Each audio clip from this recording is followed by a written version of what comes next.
It's just one of those things that makes life so much easier. Your favorite recipes are going to go into the freeze dryer. I have rehydrated chocolate birthday cake with frosting on it to be an amazing, like almost like fresh consistency. Bacon, freeze dried, out of this world delicious.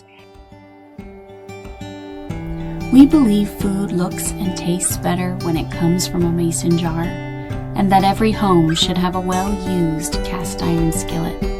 We believe in starting where you are, in being a good steward, and that homesteading is a mindset first. We believe that our great-grandmothers were right about almost everything, and that the best conversations happen around the coop. All right. Hello, everybody, and welcome to episode number 9 of The Coop. So if you're new here, this is where once a month we sit down with some of the homesteaders and writers who contribute to Homestead Living magazine, the folks that are who are truly at the forefront of the modern homesteading movement. And it is always such a pleasure to learn from their wisdom and experience. So if you're just joining us for the first time, I'm Anna Sikoski, and I am the editor-in-chief of Homestead Living magazine. And today I am so excited to be joined by Carolyn Thomas from Homesteading Family. So many of you probably know Carolyn already. She and her husband, Josh, along with their 11 children, live on a 40-acre homestead in North Idaho where they grow and raise most of their own food right in their own backyard. Among many other things, Carolyn spends her days homeschooling, preserving food, and teaching homesteading skills to others through her blog and her YouTube channel, both under the name of Homesteading Family, as well as through her Pantry Chat podcast. But importantly, she is also the author of Freeze Drying the Harvest, the book that I hold in my hand right here. It's published by Homestead Living, and this is fast becoming the go-to guide for home freeze drying.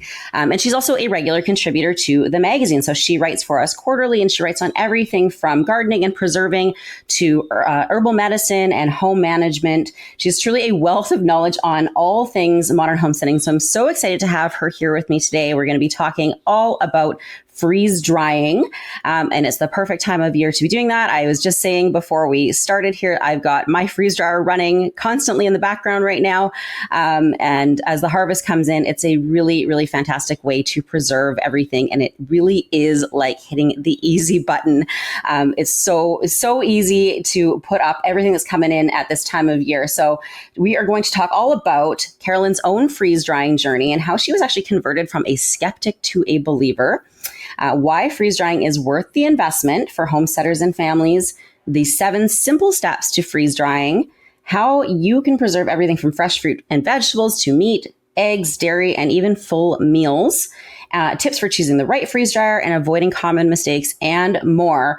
Plus, you will get the chance to ask questions as we go, and at the end, we'll have a little bit of a Q&A session. So again, if you're just joining us for the first time here today, we'll start with kind of an interview format where I'll speak with Carolyn, and we'll kind of go through some of the basics, and then we'll kind of open things up to ask some questions at the end. But if you do have questions as you go, please feel free to pop them in the chat there, and we'll answer probably a few as we go, and any of the other ones we'll save to the end, and we'll try to get to as many as possible. So if things come up, please just go ahead. Don't feel like you have to wait to the end. Go ahead and pop them in the comments there. Before we get into it, I just want to take a moment to thank today's sponsor. So today's episode of The Coop is brought to you in part by Plain Values magazine and their brand new Plain Values podcast. So hosted by Plain Values publisher Marlon Miller, the podcast features heartfelt conversations with people who have stories, wisdom, and advice we can all learn from, whether it's about growing your own food, building strong families, or living with intention. The Plain Values podcast is quickly becoming one of the most inspiring shows in the podcast world. So you can head over to plainvalues.com/podcast to listen and subscribe for free. Again, that is plainvalues.com/podcast. All right, so let's get into it. So before I bring Carolyn on, I can see we've got a pretty active chat right now. I would love to know who here already has a freeze dryer. And if you don't, you can pop that in as well. Maybe if you're thinking about getting one or have looked at them before, or maybe if you're just brand new to this, like let me know kind of where you're at on the freeze drying journey. I have a Harvest Right. Yes, I have one. Love mine.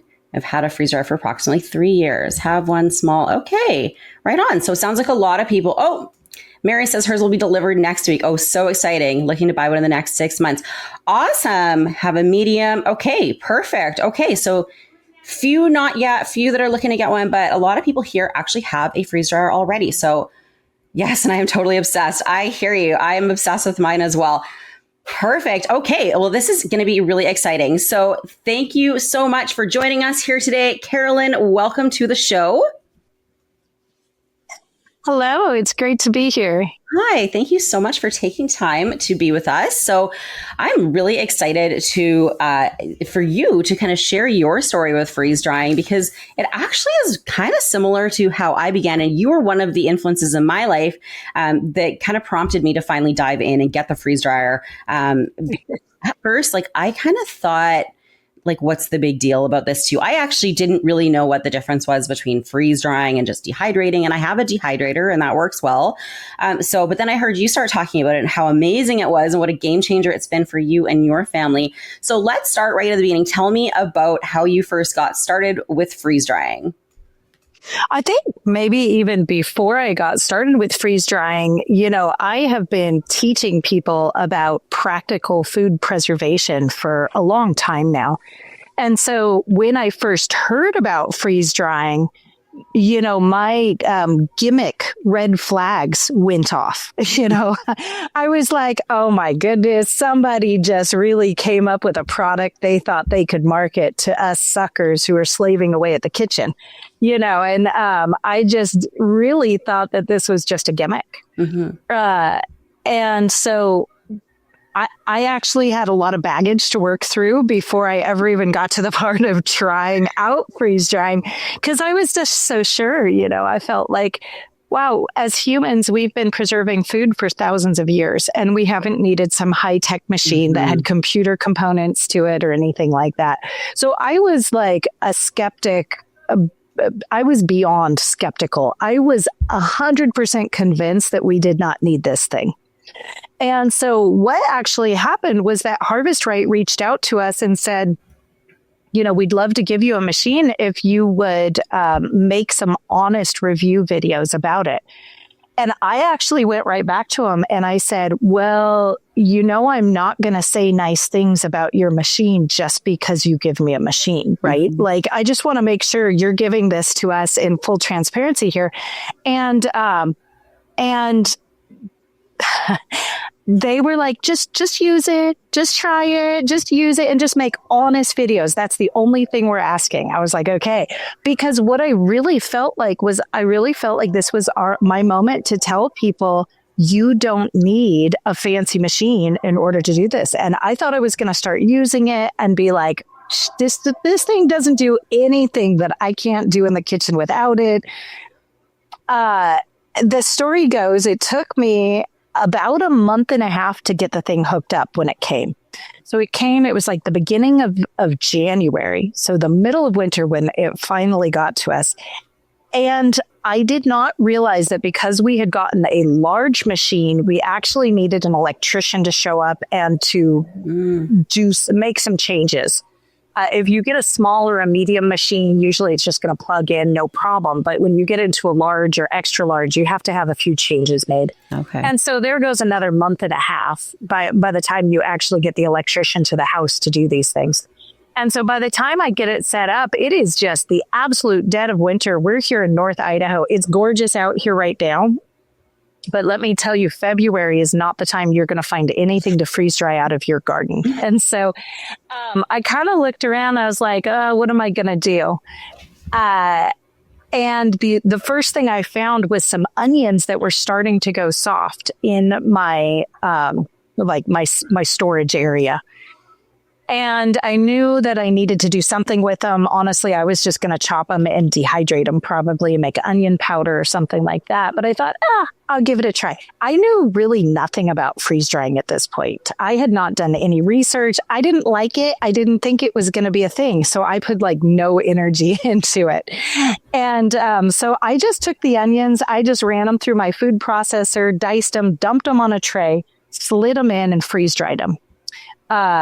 And when I got them out, I put them in just a jar, no special sealing or anything.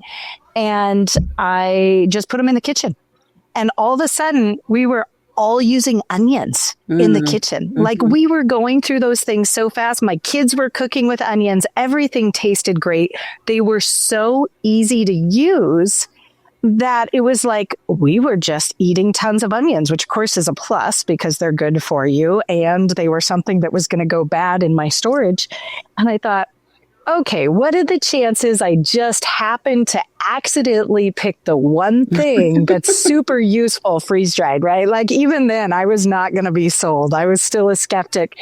And so the next thing that happened was Josh and I had purchased, I think it was 80 laying hens. And they all started laying right there at the same time. You know, it's like very late winter. So they're coming into the point of lay right at the egg flush. And so I kid you not, we're starting to bring in 75 eggs a day. And even for our large family, 75 eggs a day is overwhelming. Yeah. It's like, what were we thinking? I'm not exactly sure what we were going to do with all these eggs. And so I go, well, let's try the freeze dryer. And so I would just crack about 18 eggs into a big measuring cup, blend them up really fast with my immersion blender, dump them on a freeze dryer tray and stick them in.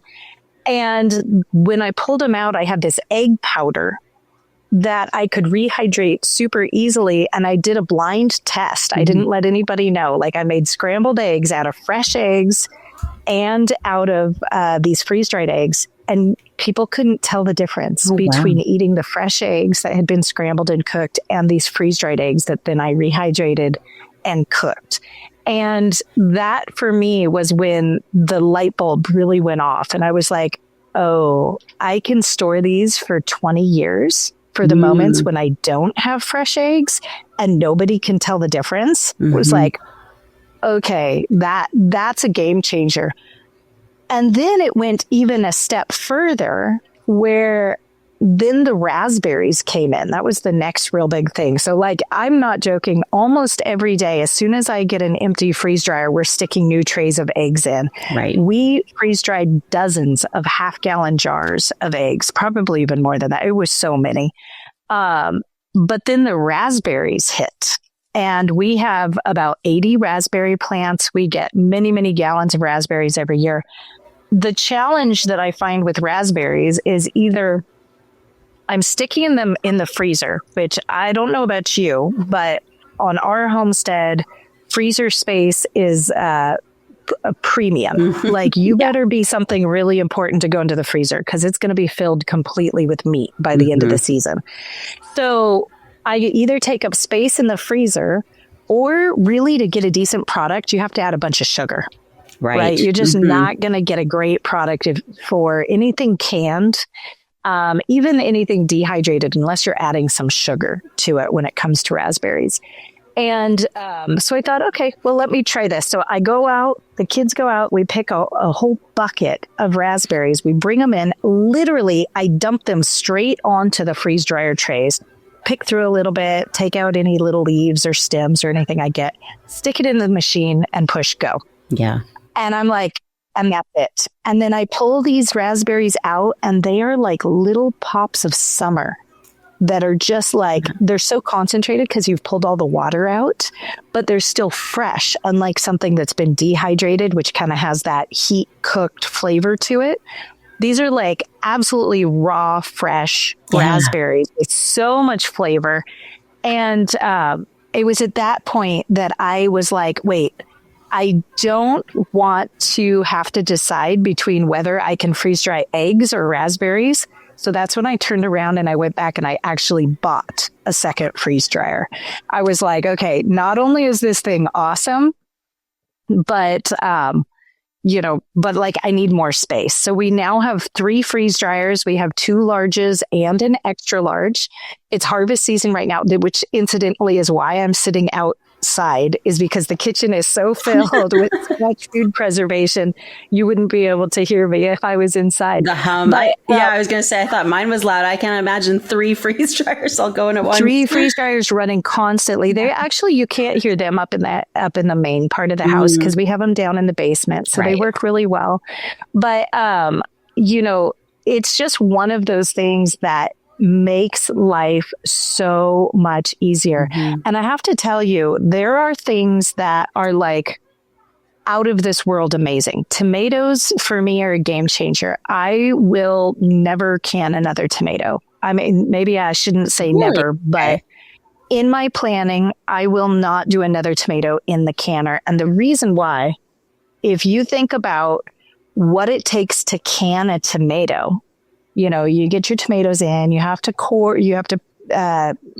them, take out the little stem section.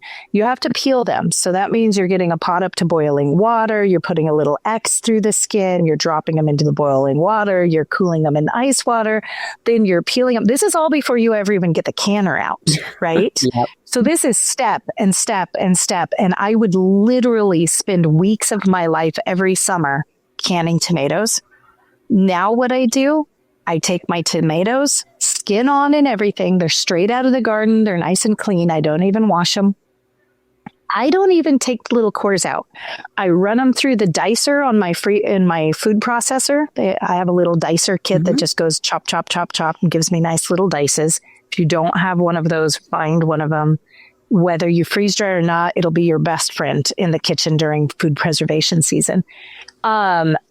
And then I take them and I dump them on a tray and I put them in the freezer. I freeze them first because I freeze everything at this point pretty much before I put it in the freeze dryer. I will talk about that, I'm sure, today. But when I pull it out, I have these little chunks of tomato.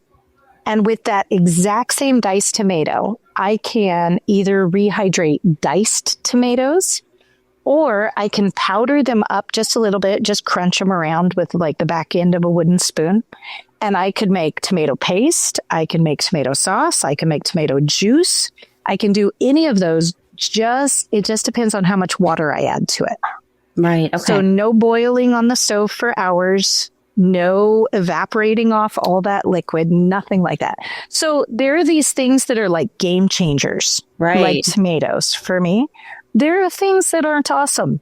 And I'm going to be totally honest. Like there are things that I'm still like, yeah, I think I'm going to can this. Right. Or things that you need to know the tricks for to make them awesome. Green beans are a great example of that. So as I started diving into freeze drying more and learning all of these great things, what I realized is that I was really lucky to have great results with the first few things that I did. But there was a lot that I didn't know. And there were a lot of little nuances to freeze drying that I had to learn. When I got to the next winter and I started using those freeze-dried eggs, I had enough fresh eggs that I wasn't using anything freeze-dried, but I started using them in earnest and replacing my chicken eggs with these freeze-dried eggs.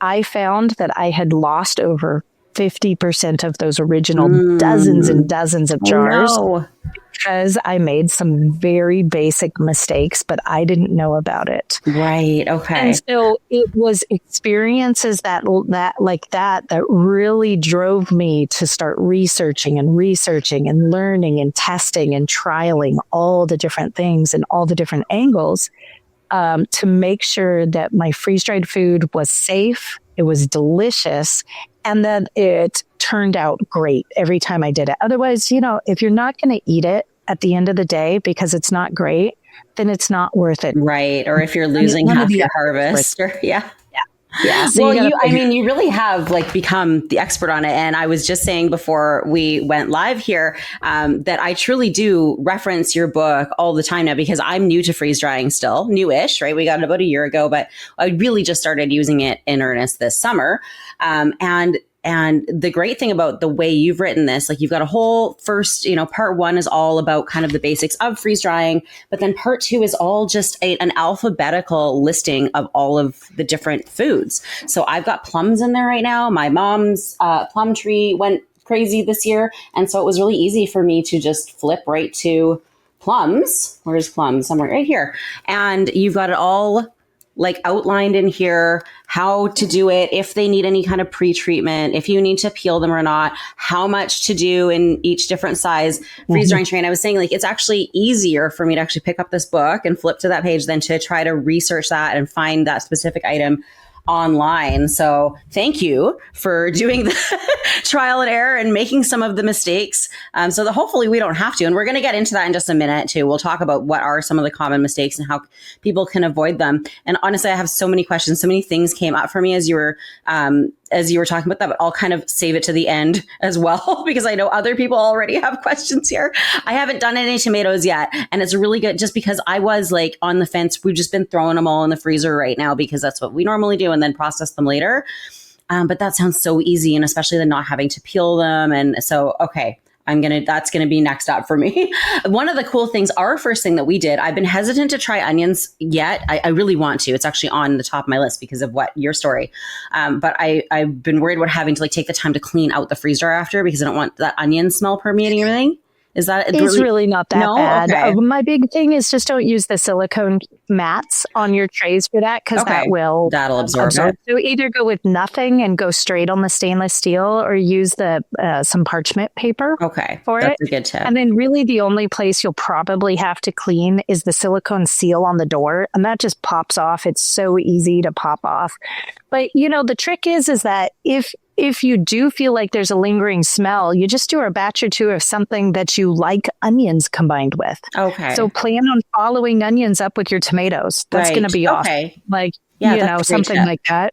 Because it just takes a little time to just get all the residual smell out sometimes. Yeah. We've started with mostly fruits. Actually, the first thing that I did was bananas, which I found really cool because bananas are one that you really can't preserve. I mean, you can freeze them and add them to smoothies or whatever, but they don't lend themselves to canning or fermenting or really even dehydrating, right? Like I've found when you dehydrate bananas at home, you don't get that like crispy banana chip like you get in the store. Nope. It's kind of chewy and it's not my favorite, but my son, I have a toddler and he loves bananas, and sometimes we run out. And like you were saying, it's not even just about preservation for preservation's sake sometimes, or long-term prepping or anything. Sometimes it's just for convenience, and having those on hand for when we run out of bananas and I have a quick fix has been really awesome. And that fresh, we just did some peaches and I was blown away by the flavor, because I'm used to either canning them or preserving them in some other way where they're good, but they taste a little bit cooked. And these peaches genuinely taste like eating a raw peach. So I'm quickly becoming a convert as well. Well, we made the mistake one year of freeze drying peach pie filling. We had actually made peach pie filling and we freeze dried that. Yeah. It was gone before it ever hit the shelf. So it was a good mistake. Almost all of our mistakes are really good mistakes. Like the freeze dried ice cream, I don't think it ever even saw the inside of a Mylar bag. Like it was just like, we're never making this again, because we just ate it right there. It was so good. Yeah. So there's some that are just, save it for those fun when you have all the friends over dinner party and then you're like, I can't eat that much sugar. That's not good for me. No kidding. Okay. So on that topic of freeze-dried ice cream, that just brings me to my next question, because I remember hearing about this and I'm like, I wasn't computing in my head, because I'd always equated freeze drying to like dehydrate. I'm like, how do you freeze dry ice cream? Like, so what is the process? Can you walk me through kind of the science of freeze drying? Like, how does it work? Yeah. So to put this into like really basic understanding, if you think about the boiling temperature of water, when you go up in elevation, that boiling temperature, the temperature drops, right? This is, if any of you guys have studied any food preservation, any jelly making or anything, you're really acquainted with this. This is why we have to change our time when we're water bath canning, if we're up higher in elevation, or if you have to change your pressure in pressure canning, or you need to change the temperature of your jelly making, because of where water boils. So now imagine that we take that to the extreme. All of that, of course, is because that's the evaporation point, right? So that's when the water starts to evaporate, is at that different temperature. So you've got or not starts to evaporate, but that's where, all of a sudden you have this place where that liquid turns instantly into vapor, right? Right. So if we take that to the extreme, and let's say we go to the elevation of the moon, and all of a sudden we're way in outer space, that point where that water becomes a vapor drops all the way down to when it's in an ice state. Okay. So this is the science of sublimation. So this is where you go from ice crystal directly to a vapor without passing through a liquid phase. And this is a really key component to freeze drying, because what you're doing in freeze drying is you're taking your food and you're dropping this to an extremely cold temperature. So think, we're talking -30, -40 degrees. And then that vacuum pump kicks on.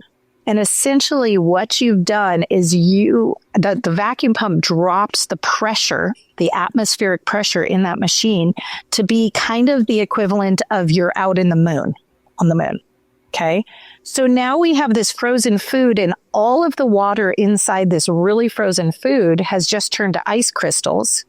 But now we're vaporizing those ice crystals. We're going straight from ice into a vapor, because we've just created that circumstance where, the environment where we have that extreme cold and we have that atmospheric pressure like you're at the elevation of the moon. Right. And all of a sudden it's just going poof, right? So your ice is now gotten sucked out. So your water is getting sucked out, but it's never been at a liquid state at that point during that process. So when you're dehydrating, it's at a liquid state and it almost cooks out, even if the cooking is just a low temperature for a long time. And that's why, you picture a strawberry that's been dehydrated or an apple slice that's been dehydrated. It changes form. It looks shriveled. It looks, it's bendable. It's pliable. That's because you've collapsed the entire cellular structure of that produce, that apple, during this process where we're cooking out the extra moisture. Right. Okay. When you're freeze drying, that does not happen. It stays in its exact same cellular structure, and the liquid is just being vaporized, which is why you end up with something that's kind of the texture most of the time of like styrofoam, right? That's not a nice word you think about when you think about food. You don't want your food to be styrofoam, but that's essentially the texture that you end up with most freeze-dried food, because it has stayed in its same structure and we vaporized all the liquid out of it. At that point, once you get the liquid pretty much completely gone from your food, that makes it shelf stable. That's because bacteria, yeast, all those things can't operate in a liquidless environment. They have to have some amount of liquid in order to be able to evaporate. Even your enzymes need some amount of liquid to be able to operate. So it puts your food in a state of like suspended animation. Right. Okay. So it's a very different process than, say, dehydrating, where you're adding that heat, that even if it's very gentle heat, you're still adding heat, and you're going from liquid and evaporating it off from a liquid state. Right. That makes so much more sense, just the way you explained about like collapsing the cellular structure, and that's why our, dehydrated food gets smaller, right? That's the one downside, I would say, maybe for the freeze-dried food, is that it actually stays the same size and shape as when you put it in. So as far as the space, unless you powder it, unless you powder it. But as far as the storage space, that's the one thing I'm like, oh wow, I had 8 quarts of peaches going in. I got 8 quarts coming out, right? Where I'm so used to, whether you're cooking something down to can it or dehydrating it, like it always shrinks, right? Actually, sometimes it shrinks so much that you're like, is that it? Like 3 jars and all that. But this, you actually get what you put in. Okay, so let's now talk a little bit about, because you did mention, this is why it's shelf stable, because there's no moisture. Obviously, there's other types of food preservation. How does this stack up in terms of a form of food preservation, versus some of the other popular types like canning, fermenting, dehydrating? As far as it being shelf stable, how does it compare? Yeah, so I have to preface that everything that I'm saying about it being shelf stable is really dependent on your proficiency at making sure that it's all the way dry and that it's properly packaged. Right. Because freeze-dried food will go from shelf-stable to not shelf-stable in about 30 seconds in the wrong environment. Right. Okay. It just has to be packaged properly. It has to be all the way dry when you package it. If it is properly packaged, then what you end up with a food that is actually really shelf-stable nutrient-wise for, seriously, it's like 20 years. This is one of those places I wondered when I got into it. I was like, is this just marketing? Like, you know, you see all this stuff, like your food lasts for 20 years, 25 years. The really cool thing about freeze drying is we have a long history of scientific knowledge about freeze drying because of the military. So because the military has used freeze dried foods in their MREs for so long, there's a lot of scientific literature about what it does. How long does it hold on to nutrition? What changes about it? You know, the nutrients when it's freeze dried. And so we actually have a lot of literature, and I dove into all the studies and actually read them and looked at them all. And it's true. It holds it for an extremely long period of time. Right. So much longer than talk about 20 years. When they talk about 20 years, that's just where, you know, you start to get some food loss. So some foods, it's probably way, way longer than that. Right. Yeah. So, I mean, that's considerably longer than I'd say probably the next longest. Well, probably, what would you say? Canning or dehydrating would probably be the next longest shelf stable food. A year or two, maybe, kind of thing. Yeah. Well, you know, okay, so that the technical answer, if you go read like the preservation technical manuals, it's going to say that your canned food lasts for kind of max 2 years. The reality is it stays safe as long as you have a good seal. I've talked to people who have a good seal 30 years later. Okay. What it's not talking about is if it's nutrient dense. Okay. And that's the big difference, is we have to look at the difference between safety and nutrient density. So your canned foods, they last as long as you have a good seal. It's only going to stay nutrient dense. You know, I mean, honestly, it's a slow decline as soon as you put it on your shelf, right? But they say pretty nutrient dense for about a year. Right. Same thing pretty much with dehydrated foods. They'll last as long as they stay in dehydrated shape and are stored well. But you get an immediate decline of nutrient density. Okay. So, you know, you're talking maybe 6 months. Maybe a year, 6 months to a year for most dehydrated food for the high levels. You know, to me, fermenting is the one food preservation method that you could possibly use that would actually increase your nutrient value. But that's only until a certain point, and then the acidity actually starts to kill off the bacteria that's in your fermented foods. And even that starts to lose its nutrient value. Right. Yeah. So there's just really nothing that's even close as far as if you're talking long term. If you're talking short term, you're talking about a year, something like that. Your fermented foods are going to be the second best thing for nutrient density. For nutrient density. But of course, yeah, they're not going to last anywhere near as long. I know because I have a jar of giardiniera, fermented giardiniera in the fridge that from last year, I'm like, we really got to eat this. It's getting a little tangy. So yeah. And then again, those need that kind of cold storage too, right? Whether you have a root cellar or fridge, like for longer term storage, I guess, right? Yeah. I mean, they didn't used to.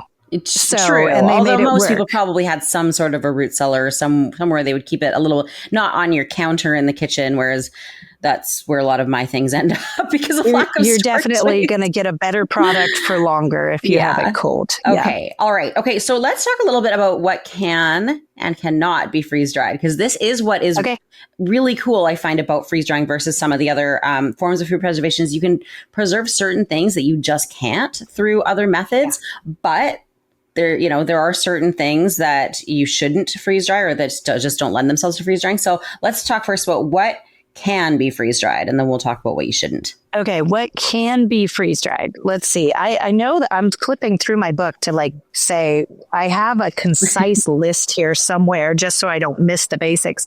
Obviously, I'm trying to think if there's all fruits, all vegetables, but there's a lot of things outside of that too. Oh, meats, pretty much all meats, whole meals, side dishes. Pretty much desserts, eggs, milk, Dairy, yeah. All sorts of dairy, fermented foods. Fermented foods are great, whether we're talking something like your sourdough starter, or we're talking about like a sauerkraut, like a vegetable ferment, or even a dairy ferment would be great too. Does that preserve the live cultures though? Then it does. It does, and they stay highly active for, I've found, about a year. Oh, After cool. about a year, they start to decline a little bit, Right. but the bacteria actually will reanimate almost instantly. This is amazing if you're like me and you have a tendency to kill your sourdough starter constantly. And, even if you dehydrated some as a backup, it takes it a while to get up and running again. With your freeze-dried sourdough starter backup, it's one feeding and it's ready to go. It's like instant, bubbling, foaming. It's amazing. Have you ever done kefir grains or anything like that, or scobies, or? I have. I'm trying to think if I've done any of those. I do yogurt all the time because I use that as a lot, and like buttermilk because I use that as starter cultures for cheeses and all sorts of things. So I've done my own of those. I think we did scobies, like a kombucha SCOBY one time, but it all just comes right back. The bacteria can survive just fine. That's really cool. I asked because I accidentally dumped my kefir down the toilet the other day thinking it was old yogurt. I'm like, I'm not going to, I salvaged a few grains and I was able to bring it back, but I dumped a whole bunch before I realized that's what I was dumping out. I'm like, oh no. So, well, and for context, I'll tell you exactly why you put it down the toilet. It's because that's so good for your septic system, right? Of course. Yeah. The only reason anybody would dump their food down the toilet is funny you said that, because I actually thought about that and I'm like, well, maybe there's some benefit. Maybe it's cleaning that out and it's good for that too. Absolutely. Yeah. But that would totally work to have that freeze dried. Cool. Okay. That's great. Okay. So now I do have to say, anything fermented, you do have to make one change on your machine before you run it. The same thing with any like herbal medicine with heat sensitive properties, right? Because there's another one. You can freeze dry your medicinal herbs, and a lot of your medicinal remedies you can freeze dry.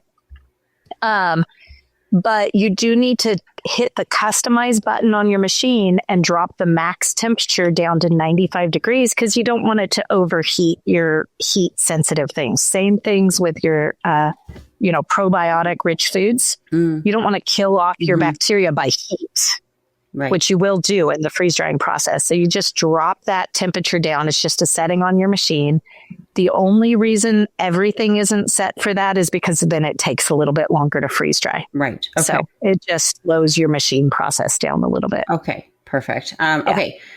Before we move on, let's just quickly go over the list of things that can't be freeze dried. Things that we can't freeze dry. Pretty much it comes down to things that are really fatty. That is kind of your biggest thing, is that fat does not actually have moisture in it. It doesn't have water in it. So when you try to do something like either dehydrate it or freeze dry it, it doesn't change. Right. It just kind of stays like what it is. But you put it through these temperature extremes, and what does happen to fat is it does go rancid. So, anything that's high fat's not going to store for you for 20 years.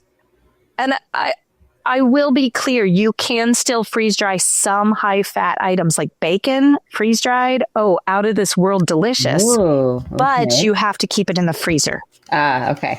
You're not going to put it on your shelf because it'll go nice rancid. And crispy and like. Oh, it's so good on a car trip. You want to talk about like the alternative to jerky. Yeah. That just is amazing. So good. But it's really high fat. Now, you definitely can't stick a stick of butter into your freeze dryer and freeze dry it. Right. That just makes a disaster, makes a mess. It's gross, and you'll be cleaning your machine for a long time. What so about just don't do that. though, and high fat dairy? Like cheeses you said, milk, are great. But what about cream? Yep. Yeah, you can actually freeze dry all those things. You just have to be, realize that you're not talking 20 years for storage. Right. You may be talking more like 2 years for storage for something like cream. Okay. So that's actually not a problem. Cheese freeze dry is great, especially like your hard cheese grated. Oh, it's so good. It's right. really but like a great. cheddar you could do still, right? And do, okay. Absolutely. The other things you want to be aware of are things like nut butters because they're so high fat. Right. They just don't freeze dry properly. The other thing you do need to watch out for are things that are extremely high sugar most of the time. So things like your homemade fruit preserves, they just don't freeze dry well. Mm-hmm. If they're full sugar, they don't do good in the freeze dryer. Other things like pure alcohol, they kind of figure it's hard on your machine, inner workings. Mm-hmm. Pure vinegar, really hard on the inner workings of your machine. It doesn't mean you can never freeze dry anything with vinegar in it, but just doing load after load of pure vinegar, you're probably going to corrode something that you didn't mean to corrode. So those are kind of the big hot topic things. A lot of chocolate things, same reason. It's high, really, really high fat and sugar usually. It's not going to freeze dry properly. Okay. And I think was honey one as well. I feel like I've read that before. Yeah, anything in that like pure high sugar. Like that kind of sticky, sugary. Okay. Yeah, maple syrup, you don't want to deal with that. Okay, that's good to know. Because I have dehydrated maple sugar or maple syrup before and made maple sugar, but that's in a dehydrator. This is a different process. It's a different, got it. Okay. Yeah. What's been your favorite thing so far? Because you've done also, like you started with ingredients, but you've also done meals, like you've done all sorts of stuff. You've done like the ice cream. I know you said you didn't even make it to the bag. What are maybe your top 3 favorite things that you've I think honestly, this breaks into so many different categories because is it like the thing that I love to eat the most when it comes out, or is it the thing that I'm like the most excited about because it saves me so much time? Right. I think the freeze-dried chicken pot pie fillings are like a family favorite because we will actually store those in little like half pint sized jars. And then I separately freeze dry little rounds of baked pie topping. Okay. Yeah. You could do biscuit. We just do pie dough that I roll out in a little circle just the size of the jar tops. And then we just put it in it. So literally what you do is you've got this jar, single serve jar of chicken pot pie that just sits on your shelf as long as you want it there until you use it. So the trick is don't use them too fast because they're so good. But like when you need a meal to go, you can just grab one of those, pour a little boiling water into it. I just pick up the little biscuit top, pour the boiling water in, put the little biscuit top back down, put the lid back on, and it rehydrates in about 3 to 5 minutes perfectly. And then the little steam that comes off rehydrates the biscuit top perfectly. And you have, within easily 5 minutes, you have complete homemade, like out of this world delicious, tastes completely fresh, like it just came out of the oven chicken pot pie.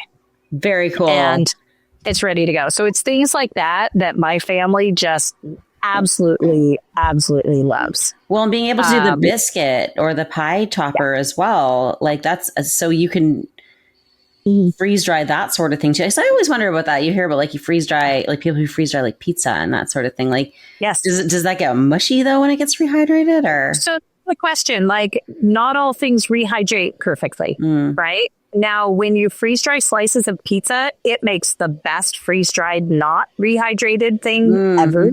Like it's like crackers, but completely pizza flavored. Right. So good. Okay. But you do have to get into a few tricks if you want to rehydrate those really, really tricky things. There's some things that are never just going to be like crispy again.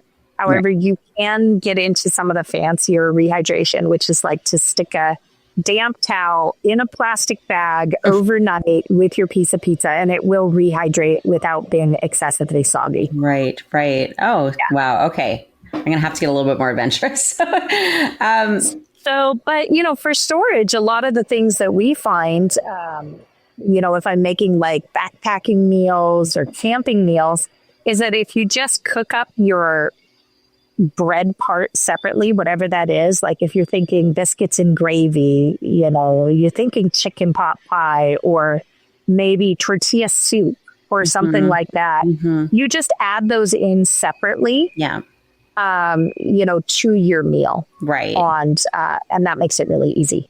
Well, one of the cool things too about doing the MREs, right, the ready to eat meals, is that you could do, like, for example, chicken noodle soup, and you could make the noodles as well. Is that correct? And then freeze them. Whereas like with canning, you don't want to add the noodles till later, and it's no big deal to cook up some noodles. But if you want to just grab and go something, right, or if you're camping or somewhere where it's not that easy to like boil noodles from scratch, you can pre-cook them. It's like instant noodles, right? And then you pour the hot water on and it's ready to go. You have the teenager in the house that you're like, you just need the easy meal. The male teenager especially is like, they're not going to cook it and add noodles. They need dump the boiling water over it.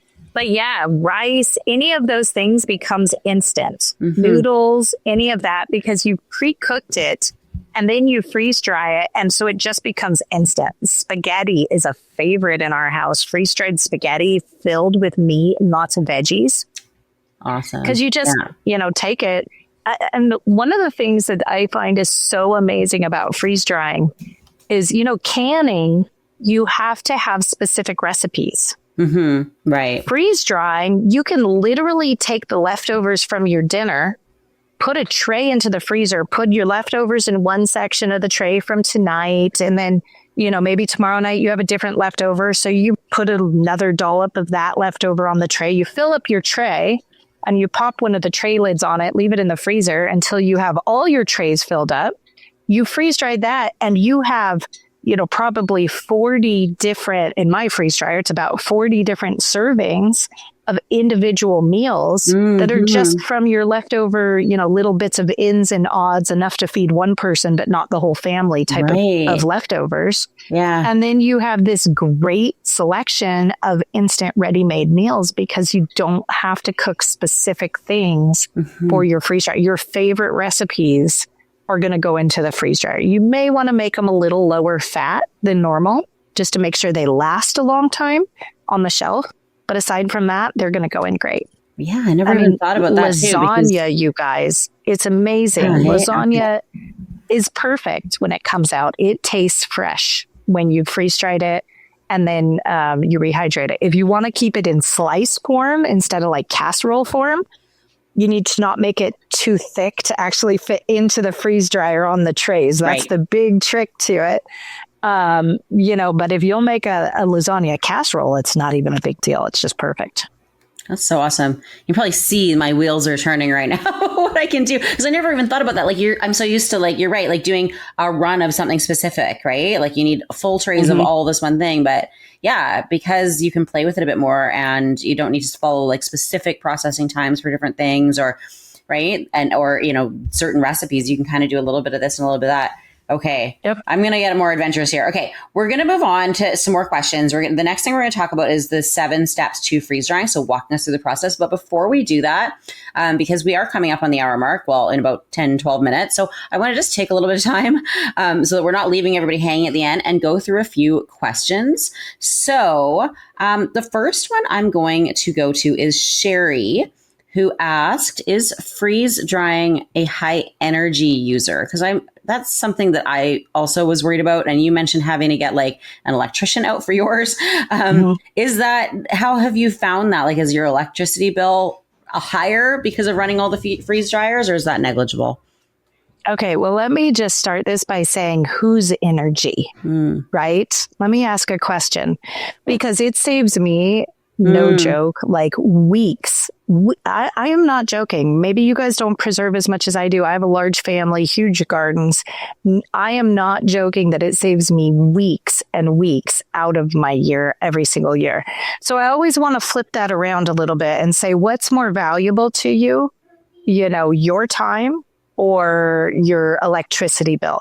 Now, that said, it was not nearly as expensive as I thought it was going to be. Okay. Now, in the book, I actually do full charts on like how much it costs and tell you how to figure out each load and how much it costs, because it depends so much on the energy cost in your particular area. which is actually drastic. I didn't know how much that varied across the country until I actually did this and like found for each state what your energy costs are and everything. Idaho, where I live, is about a medium energy cost. And for us, most of our loads cost about in a large machine. So let me just, that's 5 large trays. That's going to cost me under $5 to run all the way through. Okay. So yes, it does have a cost attached to it. Now, what I found was really interesting. I don't know if I can find it in the book quickly enough to chat about here, but I actually have a friend who is a mechanical engineer, and I had him do all sorts of scenarios of trying to compare the energy that it would cost you to use your pressure canner for something versus your pressure canner or your dehydrator or just freezing something compared to freeze drying it. And what I found was surprising in that, there's a chart in here. I can't pull it up fast enough. But what I found is that it's actually surprisingly not that much more expensive to freeze dry when we're talking something like pressure canning. The larger the freeze dryer you get, the better that scenario is because the more efficient it is per pound. Okay. So if you're really worried about your energy usage, get a larger machine because it is just way more efficient per pound of food. And then you're running larger batches, fewer larger batches rather than more smaller batches. And it's incredibly efficient machine wise to do it that way. When you get up to an extra large, it's, it is phenomenally energy savings. It's still more expensive than pressure canning something, but it's not by as much as you'd think. Yeah. So well, and I love that much more.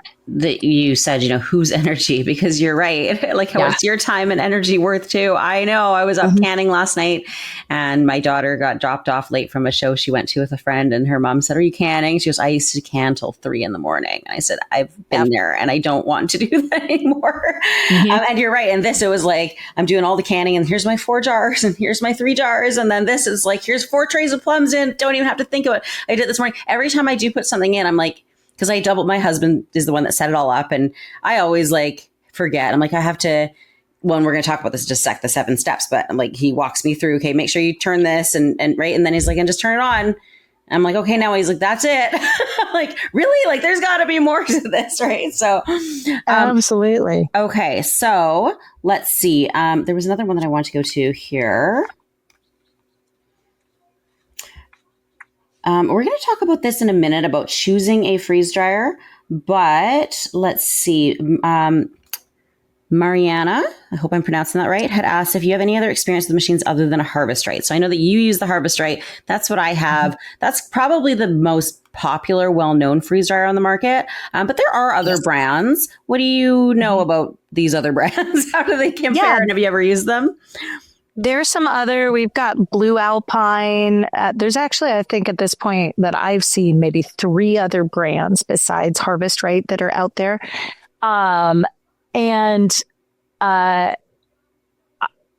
For each of them, I have gotten to at least talk to a user. I have not used one of the other ones myself. My thing and my feeling on this is that at this point, the last that I had heard, Harvest Right has still sold like 95% of the home use freeze dryers out there in existence at this point. Okay. And, I just love their depth of experience. Yeah. I love that they've been doing this for so long. They know the problems. They know how to fix it. They know how to deal with all these issues. And they have a really long run of customer service there, just to look back to. I have personally, just to know, I have contacted them anonymously with like, hey, I'm having an issue with my machine. And they have been incredibly helpful to me. I've had great experiences with them. I know that I'm going to have a great experience if I tell them who I am, because of course They want to keep me happy, Maybe a right? secret They're like, shopper. yeah, make sure you treat her well. So I specifically went in and I was like, total anonymous user. I'm having a problem. Here's my issue. Can you help me? And they were incredibly helpful and nice. So my experience has been totally positive with them. Mhm. The really probably great thing that I can say is that I've only had to reach out to customer service once for them. Like I haven't had problems with my machines. I've had one problem and it was pretty easy to fix. Yeah. So, and that was a door alignment issue. Right. I just had to get my door aligned so that it achieved vacuum just fine. And once I did that, and that was like a little screwed in. Yeah. So yeah. Harvest rates. But as far as other machines, I have not used them. I'm not willing to spend that kind of money on a company that hasn't been around very long. Right. Yeah. And I just did a really brief look. So I haven't researched like apples for apples, the same size versus same size. But when I did a really brief research on different brands, it looked like they were all actually pretty similar in price. I thought, oh, maybe some of them are going to be a lot cheaper. But it didn't look like it. It looked like they were actually pretty comparable. So I mean, the harvest rate, it's built really well. I actually got a refurbished model last year. Oh, okay. So saved a few thousand. Now I'm in Canada, so that got made up when they charged me all the customs fees. This was pre-tariff, so I don't know. But I did, if anybody's on here from Canada, I saw them at Costco this year. And when I was like all excited about that with the Homestead Living team, they were like, yeah, we've had them in Costco for a while. I'm like, well, we just got them in Canada. So if you are in Canada and, because that can be an extra prohibitive thing too, is getting across the border. I did see them at Costco earlier this year. So keep your eyes peeled. Okay. One more question before we kind of get back into it. Tony had asked, how do you clean the machine? Because we talked a little bit about this when I mentioned the onions and the smell. And if he said he knows someone who accidentally left stuff in there and it got moldy. Is the machine salvageable? Oh, yeah. And mold is a thing that can happen because obviously this is built to hold a vacuum. So it doesn't have great air circulation in there, right? Like, so if you lock your machine down and it's wet in there or it has food in there, then you will get mold. It is kind of a guaranteed thing. Cleaning it is very doable. You can definitely clean it. The good news is you don't regularly have to clean it because your food's not regularly touching any surface but the trays. So as long as you don't, have some sort of a disaster in the machine, which can happen, you can have food like kind of explode in the machine. And there's really, really easy fixes so that you never have that happen. But as long as you don't have any sort of a mess, you don't have to regularly clean it at all, which is really great news. If you do have a mess and you do have to clean it, especially from something like mold, you're getting in there with good old soap, dish soap and water. You're cleaning it out. You're scrubbing it out. You're rinsing it. You're doing, for me, it's probably going to be a food grade hydrogen peroxide. And then you're going to do a couple extra bread runs afterwards, which those bread runs are just where you put a damp slices of bread on your trays. And you freeze dry those. That's just the bread is just acting as a sponge, a cheap sponge to hold a lot of liquid. And then it's flushing liquid through your machine system. There's nothing magical about bread, but you do a bread run as your first run, pretty much always on a machine. I've never seen a machine or heard of even a different, brand of machine that doesn't recommend to do a bread run first. That just flushes everything out, just like you'd rinse something before you used it in the kitchen or you'd wash it. Right. That's all that's doing. So you're going to do that several times. That is a moment where I would soak your bread in vinegar as well as water. Okay. Like a vinegar water, so that you're flushing that whole machine that's gotten mold in it after you've cleaned it with a vinegar water to try and really flush it. But yeah, I have seen people completely save their machines that have been molded over. And I've molded over once. And it wasn't because there was food in there. It was because I locked it down and it got airtight when it was still damp. Yeah, it is amazing. I left, there was like a single pea left on one of the trays in my freezer, the peas. And I don't even think I closed it all the way because I'm used to our washing machine door. I always leave it a little bit open because of that same issue. But still, it went moldy really quick. And it just goes to show even a fully freeze dried pea, we know just from running our air conditioner this summer because it draws out the moisture. We have a big gallon that it filters it into. And it's incredible how quickly that can fill up. We don't notice how much moisture is actually in the air.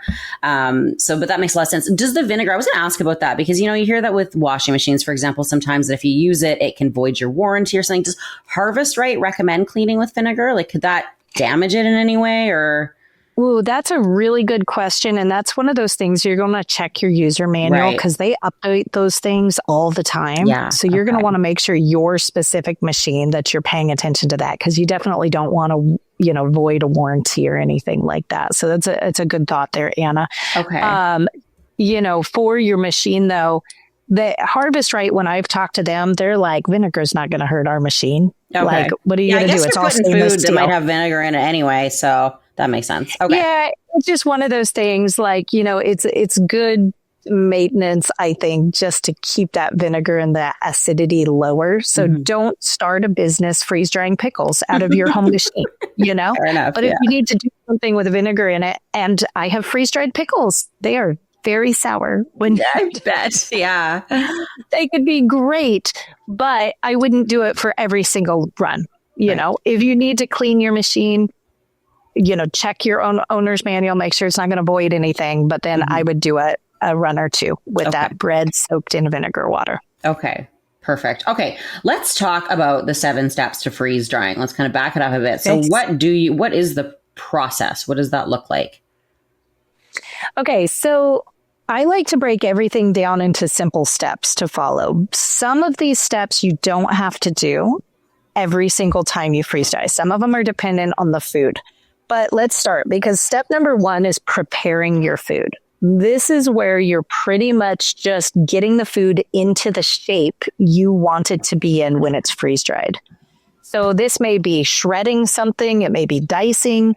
It may be juicing. Do not overlook your blender when you're thinking about this. You do not, if you're going to make garlic powder, don't sit there and mince your garlic. Throw it in the blender with a little water. You're going to make powder anyways. Save yourself the time. Yeah. Okay. It's just going to take the water right out and you're going to end up with something that's perfectly powderable. If you're doing something for fruit smoothies, don't sit there and chop your fruit. Run it through the blender. Take 2 seconds, put it in the blender and pour it on the trays. So this is the preparing step, is getting it into the shape that you want it to be in. You have a lot of flexibility with what you can freeze dry. We have freeze dried whole cooked hamburger patties. They are phenomenal and they rehydrate so well. Oh my goodness, you would not believe it. Wow, okay. So you have a lot of flexibility. What you can't change, though, is how deep your machine trays are. This is really important. The new machines that Harvest Right's coming out with, I think it's the word pro is in it. They've made it so that they have one more shelf in there than standard. The way they've done it, though, is they've just squished it all together. So you have a little less headspace, maybe let's call it headspace on your tray. Okay. So it's not like a dehydrator where you slide one tray in and you run into the next tray is the next thing up. It's actually a shelf that your trays sit on. So no matter what, you don't have flexibility on that height. Right. Yeah. And have extra space. And you really don't want your food touching the shelf above it because that's where all your heating elements, all your sensors, everything are on the bottom of those shelves. So you really need to keep it clear from those. So step number 1, you're just preparing your food. Step number 2 is really important and people miss this. Some foods must be pre-treated in order to rehydrate well. They'll freeze dry just fine, but they're not going to rehydrate well. Green beans are the classic example of this. I have so many people say, oh, I don't like green beans freeze dried. They just never rehydrate right. Well, I can guarantee that you didn't water blanch your green beans first. As soon as you water blanch them, they're going to rehydrate beautifully. Okay. So you do need to make sure you're aware of what needs to be pre-treated. Some other types of pre-treatment, grapes, cherries, cranberries, blueberries, anything with a nice skin that goes all the way around it.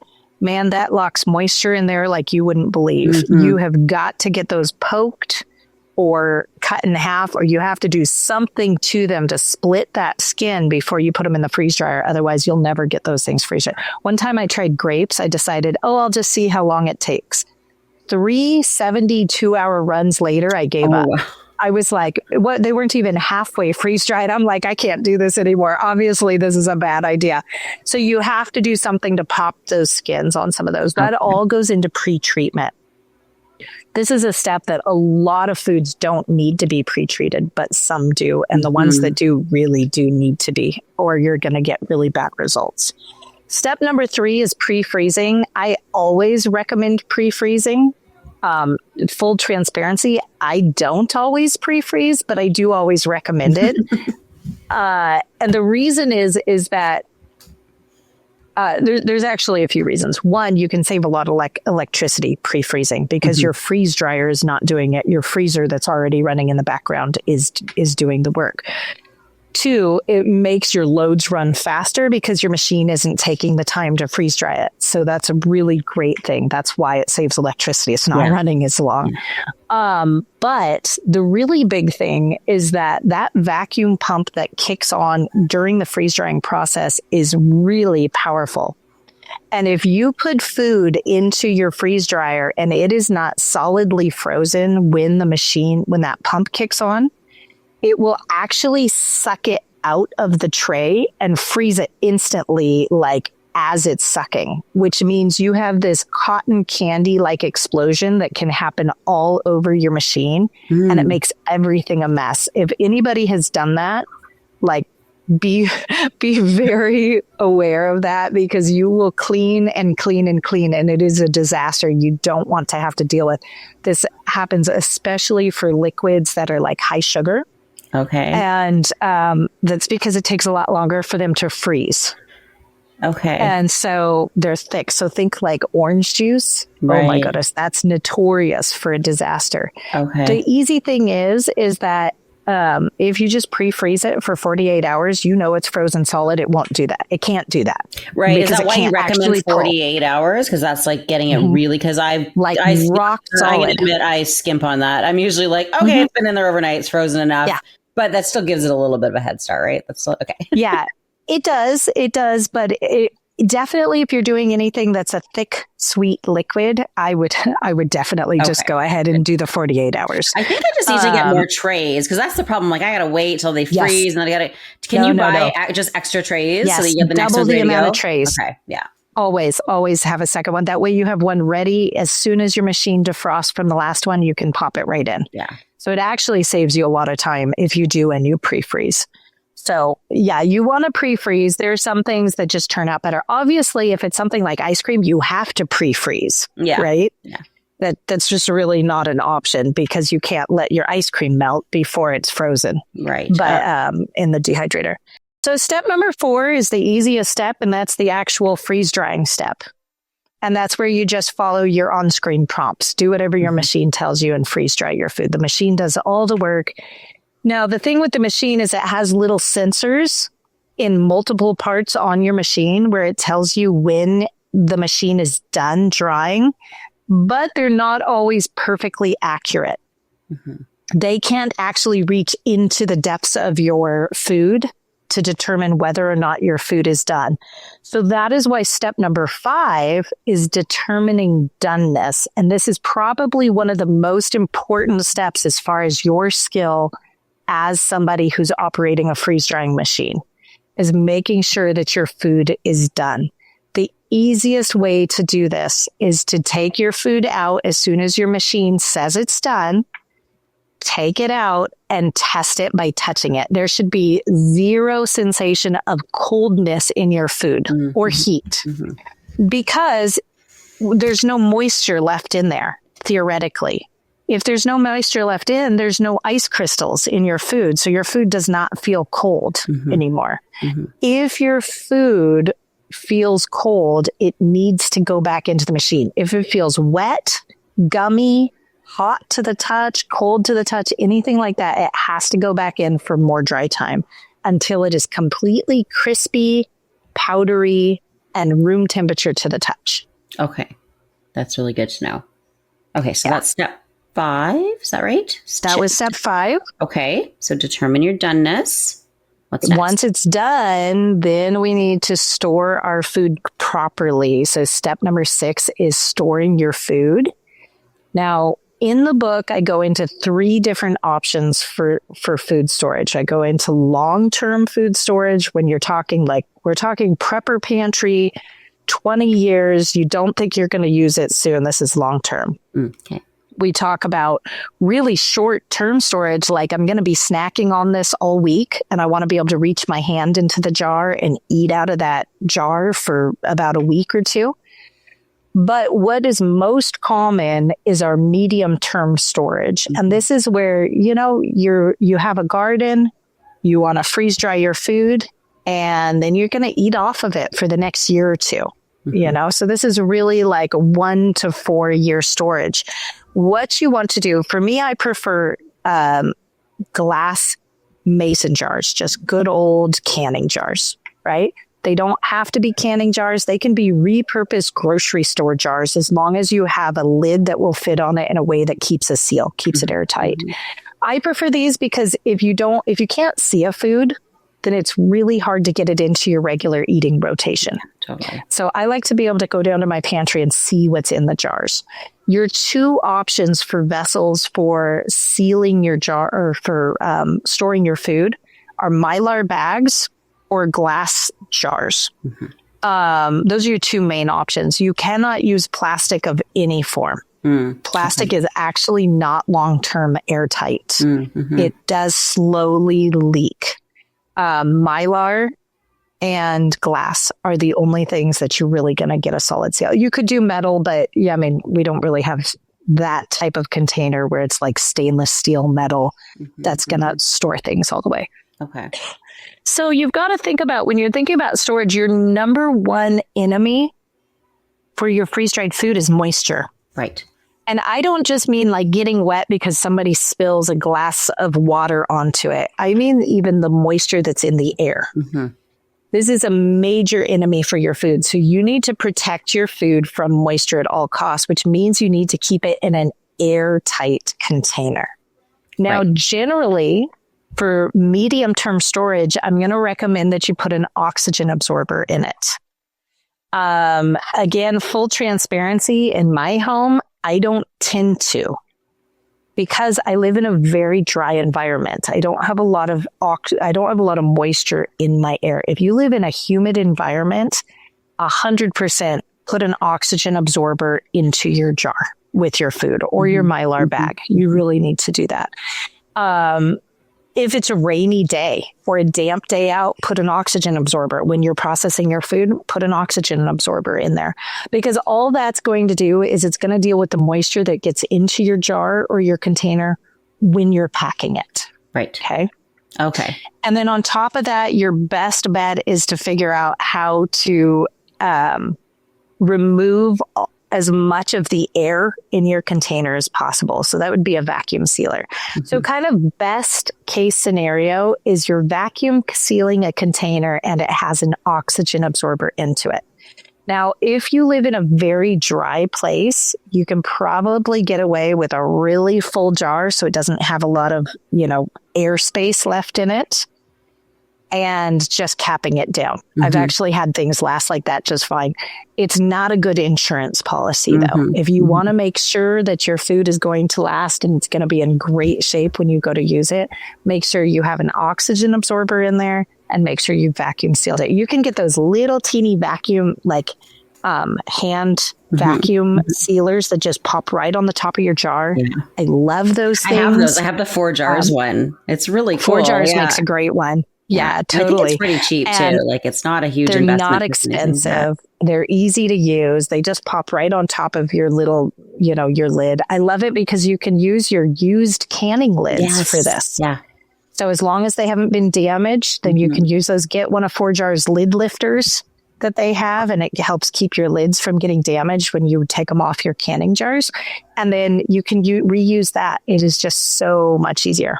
Awesome. Okay, good. That makes me feel good because that's what I do. I do the oxygen absorber and in usually quart size mason jars. And then I use the vacuum sealer and I reuse the lid. So glad to know. I'm like, I think I can do that with these. They seem to be sealing fine with these. It's not like canning where we're not really supposed to be reusing lids. So that's awesome. Okay. So that's absolutely. You can definitely do it.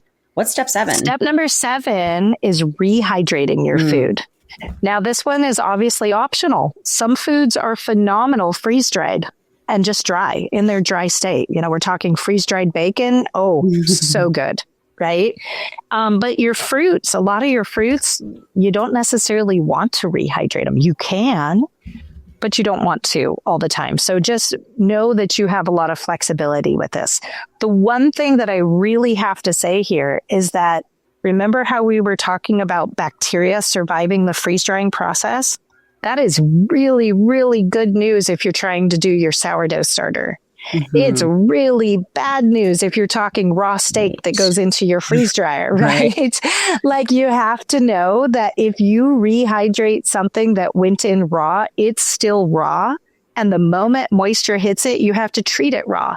For fruit, that's not a big deal. Right? We don't like panic and get fruit into our refrigerator. Raw meat, raw eggs, as soon as moisture hits that, you now have raw eggs, just like you'd have if you cracked raw eggs into a bowl that were fresh. So you need to deal with that. You just have to remember that in all of your handling. And you just go back to your, what do I do with raw meat? How do I handle raw meat? Yeah, don't leave it in your there. head and handle it that way as soon as you put moisture on it. So this is like a big safety precaution because that's one of the cool things about freeze drying. I can freeze dry meat that is cooked. And when I rehydrate it, it's cooked, it's ready to eat.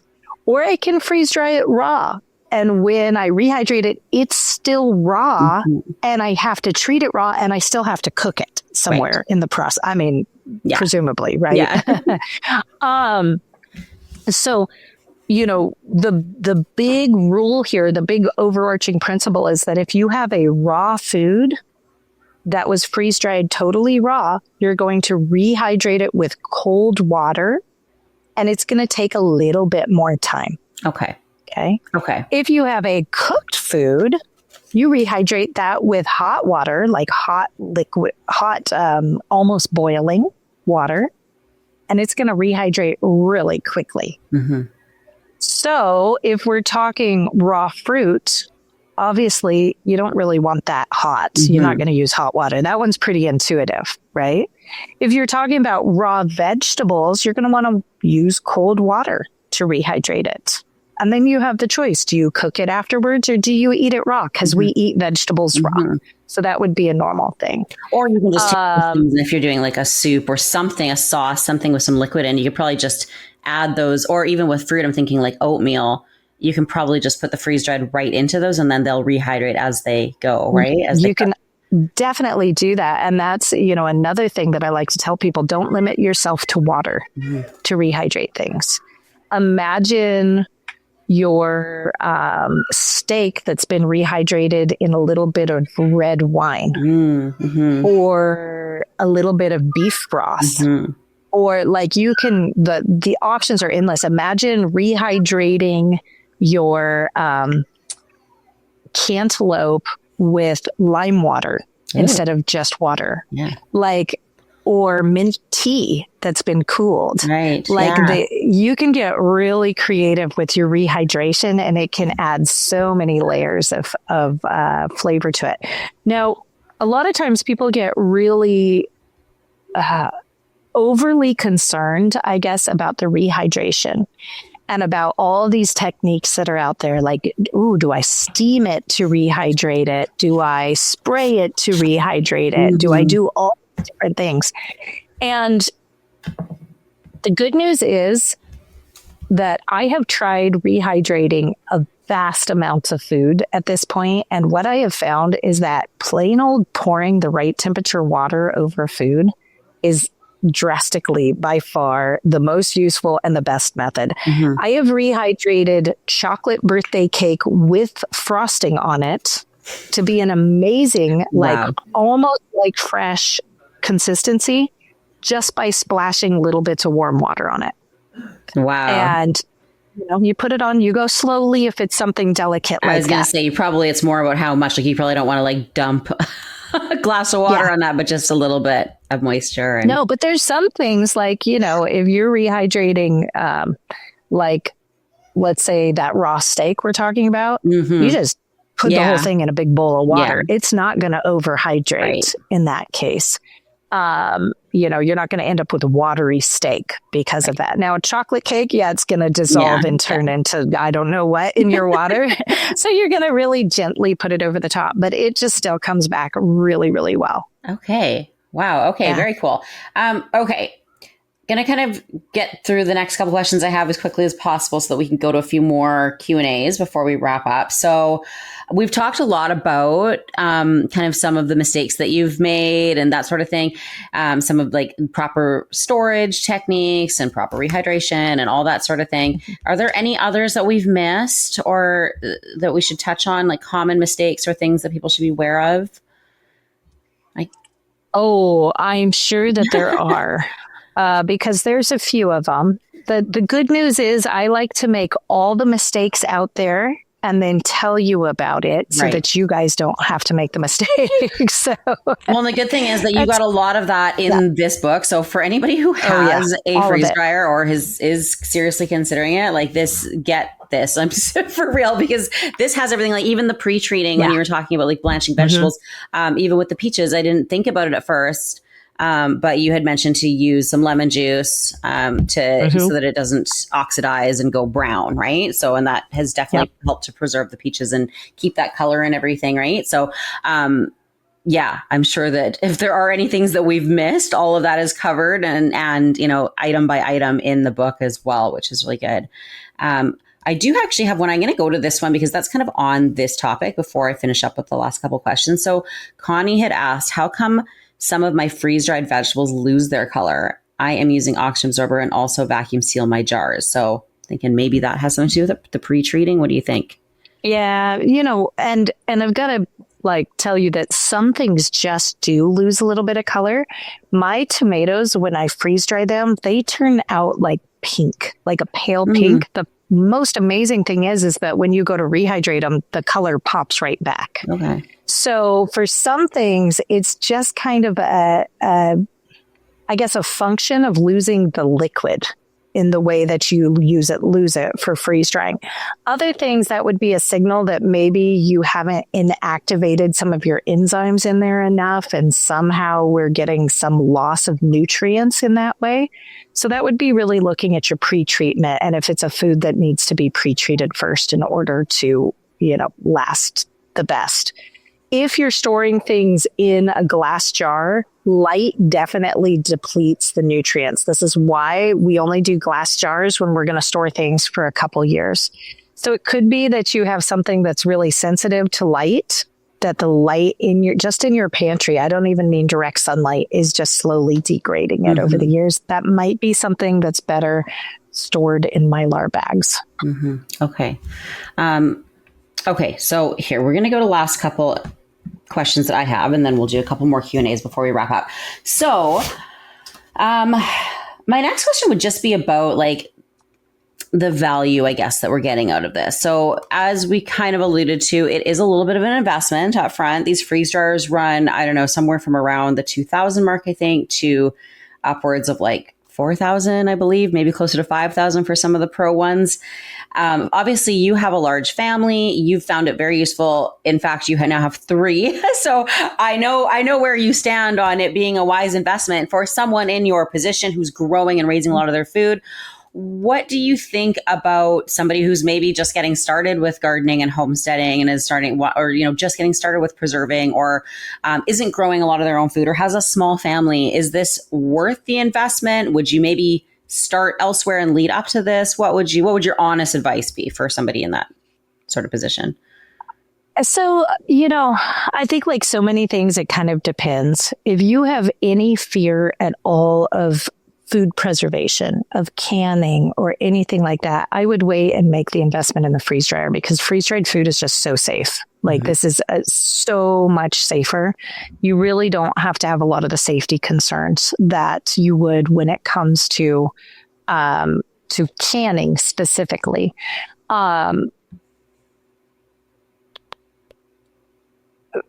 So there's always this question, right, of like the money aspect and do I spend the money on this? Because, at the end of the day, I can say it saves me time all I want, but the budget is still what the budget is. At the end of the day, there's still a hard dead, end to how much money we can spend on something.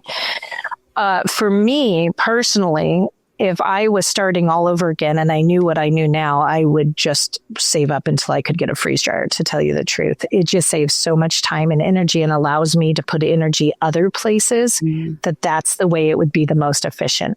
If you're brand new altogether to food preservation, you've never done anything and you're not sure if you're going to stick with it or you're going to be interested in it, there might be another thing or two that you could do.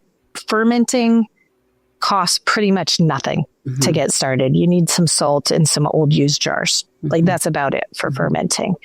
But if you have any inkling that you would love to have convenience foods on hand, that you'd love to stop needing, convenience foods from the grocery store, anything like that, freeze drying can save you so much money so quickly, even if you're not growing your own, food out in your garden. It just can save you so much by getting, imagine that your leftover spaghetti turns into a meal that you can have a year later sitting on your shelf. That's a game changer for busy nights. Yeah. It's a big deal.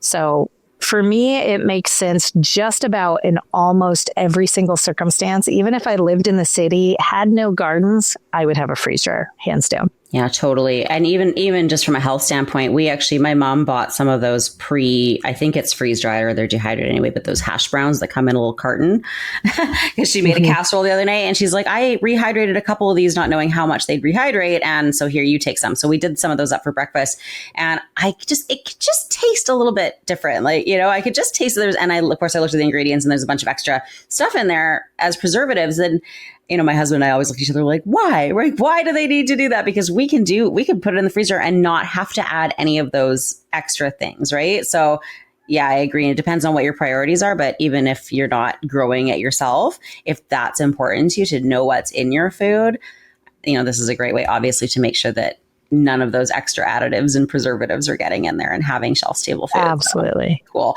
Okay. Yeah. So finally,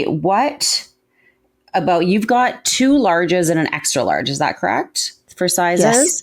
So what do you have recommendations on like choosing a freeze dryer and kind of family size and how much you're going to use it? Like what would you tell people when they're looking at what size to get? Never yet met a person that said, I wish I got a smaller freeze dryer. Everybody that I've talked to who, especially if they start with a small, even if they're a single person, say, I wish I got a larger freeze dryer. The exception would be I would not get an extra large unless you know that you're going to use that thing. Because even for my large family, the only time that runs is like right now in the heart of harvest season when we're running every moment we can. That thing is huge. It's double the size of a large. So it is huge. Yeah. Very efficient cost wise, but it's not something I can fill even on a normal gardening day. So up to a large, I would say get the biggest that you can stretch to afford. And you will be very happy with that because it just means you can be more efficient. You can just cook a little bit more of that meal that you're cooking, fill it up, and it gets you that much more done all at the same time. Perfect. Awesome. Yeah. Okay. So we're coming up to it's 2:30 in our time. We're in Pacific time, but we don't want to go too far over because I know everybody's busy. So we're going to go to a few questions before we wrap up. So let's see. Mary had a question. She said, my question is, can I pull finished trays from the freeze dryer, and then put an extra set of prepared trays immediately into the dryer? Or do I need to wait, defrost, and then start the whole process over again? Yeah, you really do need to do the defrosting process. And the reason is that ice starts to build up. So all that ice that builds up on the inside of your machine and then drains out into your bucket, that's all the moisture that was in your food. Right? So it's like directly sucked out of your food. So you have to give the machine a moment to like get rid of that ice, get it out, and then start over again. So you really do want to give it the chance to defrost. Yeah, I'll give you the like boots on the ground, real human who has a lot of food to preserve really fast version of that. And that is, if you look in the machine and you just did a low moisture item and it just has a tiny little lining of frost on the inside of your drum and no buildup of ice, yeah, I would go ahead and stick the next batch right in. Mm-hmm. But if you look in and it has any ice buildup of any thickness, you want to make sure that you're letting that totally defrost before you get the next batch in. Yeah. Okay. All right. Good advice. Okay. So Jen asked if everything is dry except for one tray. So maybe you touch some food on one tray and there's just a little bit to put back in. Do I have to continue to dry everything, or can I pop in only the one tray? If you're positive that the rest of it's totally dry, there's no reason to keep drying it. Okay. So you don't need to have all trays filled or anything for it to function correctly, or? Not if you're on extra dry time. Okay. Okay. So as far as popping it back in, because you're already like beyond their sensors, right? The sensor's already telling you it's dry and it's not. So it's wrong. But you do need to have all your trays filled and in there in order for the sensors to work properly in the first place. So don't run a like half full load. Okay. If you have like, you don't have enough trays to run, put some water in one of the trays and run it with just water in it. That's fine. You'll end up with a little mineral powder left, but make sure that you have something in the trays for your main run. Okay. Okay. The one thing you do need to be aware of is you really do want to warm your trays before you pull them out for storage.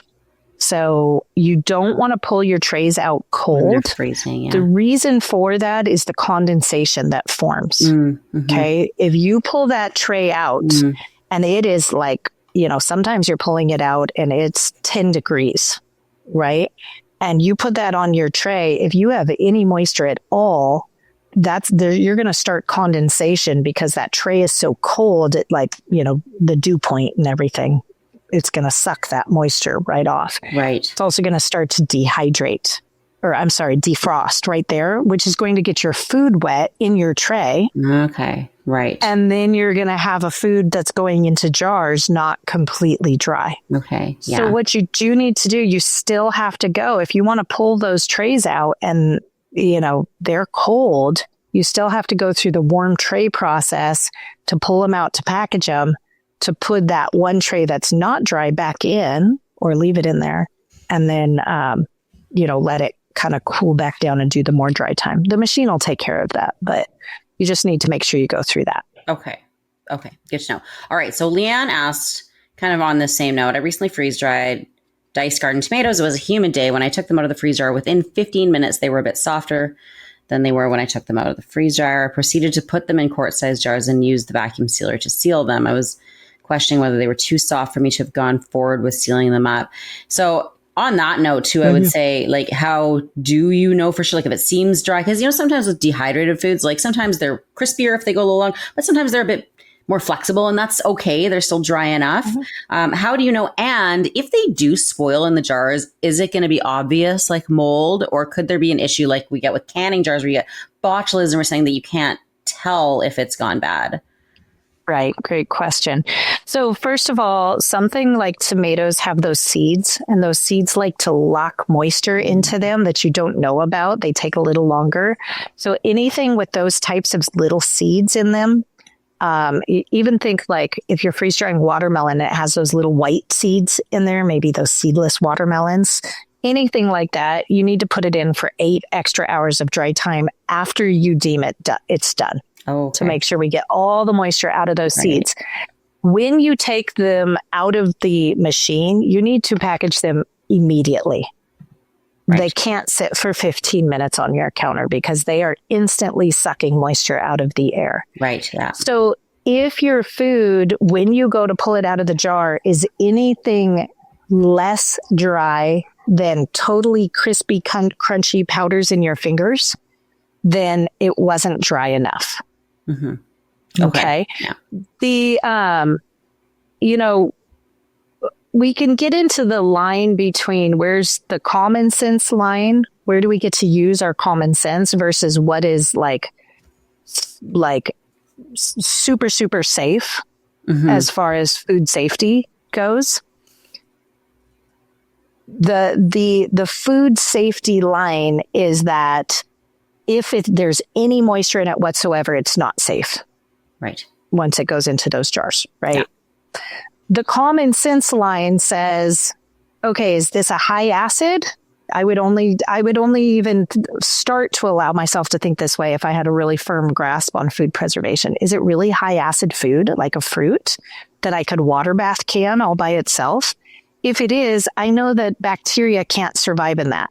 But yeah, if you get enough moisture in your jar of meat that's been freeze-dried, then absolutely it can get botulism in it. Okay. Remember, bacteria can survive the freeze-drying process. Absolutely, it can have it.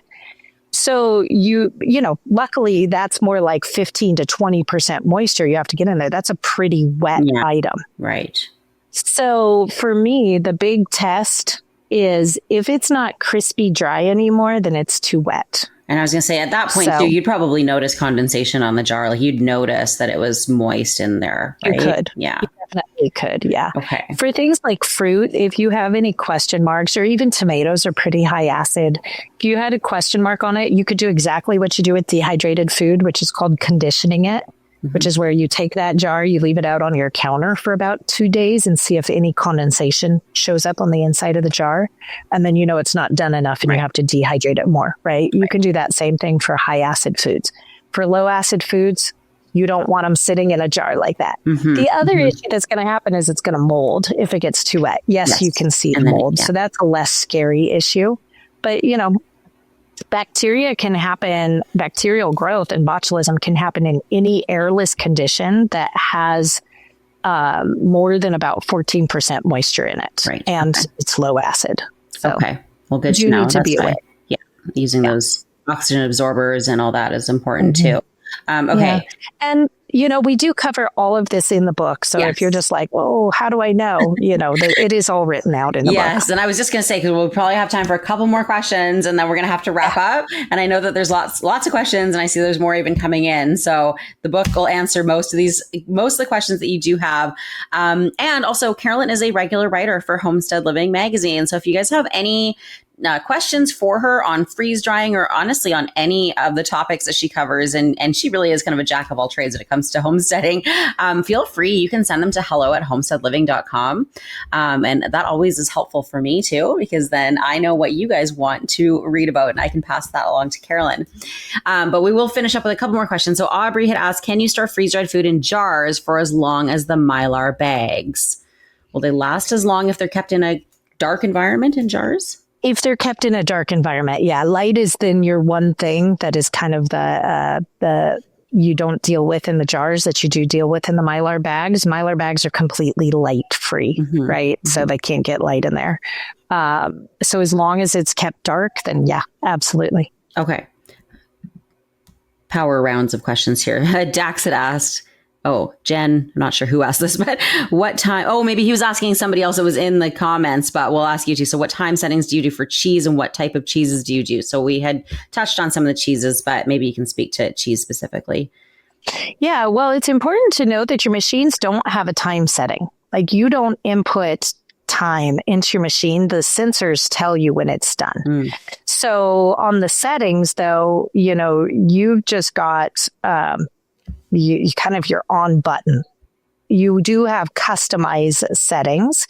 You don't need to do any of those for your cheese. What I do like to do is make sure that I like grated cheese, I think turns out best, but you don't have to. We've done cheese and slices to be able to put on hamburgers when we want to.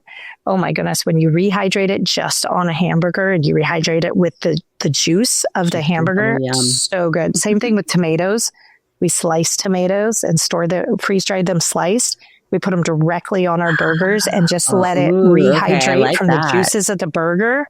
Oh, no more going to the store for those awful tomatoes that are like cardboard. Yeah, I know, because when we want to have burgers in like the winter, I hate the store-bought tomatoes. I know, you're like, why am I buying these? Okay, I'm going to try that. And I'm glad we talked about it because I haven't freeze-dried any of those yet this year. Awesome. Okay, cool. Another real quick one. Can you bake with freeze-dried eggs? So do they act kind of Absolutely. if they're raw? Obviously, if you cook them and scramble them first, then they're going to that would be gross. Don't do that. Yeah. With the raw eggs. So Don't do that. Make sure you're labeling your eggs, I'd say, right? If you do both raw and cooked, you're going to want to know which one's which, because do they look pretty similar once they're in dried powdered form?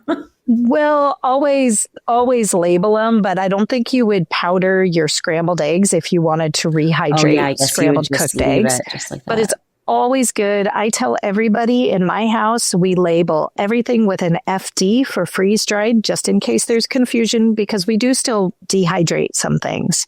And, that's kind of the only thing that you're going to confuse look-wise with freeze-dried. And you have to treat them differently, and you use them different between dehydrated and freeze-dried. But you always label if something is raw or cooked. Okay. Always important. Yeah, that's a good tip. Okay. Sherry, do you sterilize jars before you add your freeze-dried food? Is it like canning where you want to make sure they're sterilized?